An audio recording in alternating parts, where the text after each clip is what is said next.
Les esprits chagrins jugeaient la 599 Fiorano pataude et trop sage dans sa livrée d'origine.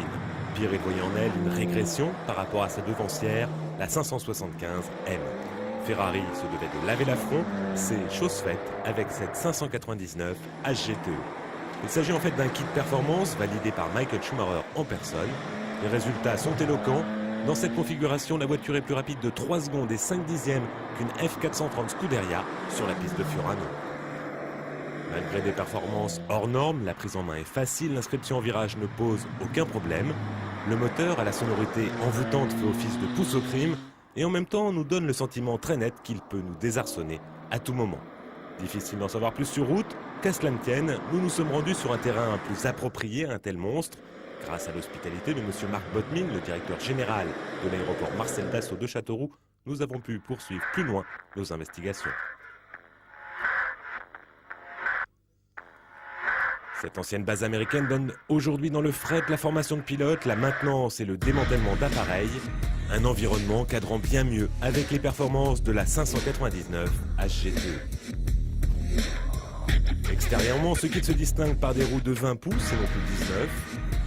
Le centre de gravité a été abaissé d'1 centimètre, les ressorts d'amortisseurs ont été raffermis à l'avant comme à l'arrière et la taille de la barre anti-roulis revue à la hausse. Un traitement de choc qui ne dénature en rien l'œuvre de Pininfarina, qui se caractérise par des lignes fluides où les ailerons et autres appendices aérodynamiques criards n'ont pas leur place.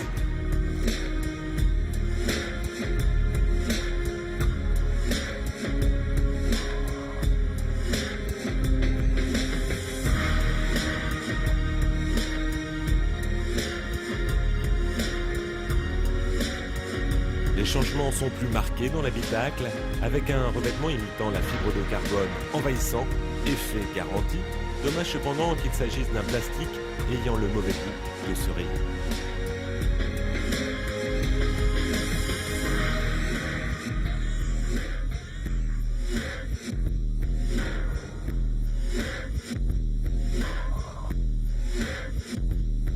Les sièges baquets sont de rigueur, la mention HGTE y est brodée, elle ne figure nulle part ailleurs.